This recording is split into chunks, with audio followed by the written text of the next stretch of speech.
Good morning mga besties. Aalis pala kami ngayon. Kaya maaga pa lang nakabantay na ako sa pinto.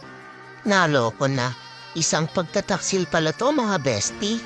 At ayun nga, dumating kami dito na umuulan pa. Nagpaka-ninja mode ang mom ko kahit mukha siyang tanga. Para lang makita niya kung gaano ko ka-behave sa groomer ko. Inggit yarn. At yun na nga mga bestie, after 10 long years, binalikan na rin nila ako. Joke, 1 hour lang pala yon. So, ayun, tuwang-tuwa naman ako. Ayan o, nakikita nyo naman, 'di ba? Hindi ko naman mapagkakaila na tuwang-tuwa ako sa pagdating nila. Abay, akala ko ba naman ito yung dinadala nila ako dito, inaabandona na nila ako. Hindi pala, babalikan naman pala nila ako. Assuming lang ako dun sa part na yon. At ayan, para na akong bagong panganak niyan. And yep, that's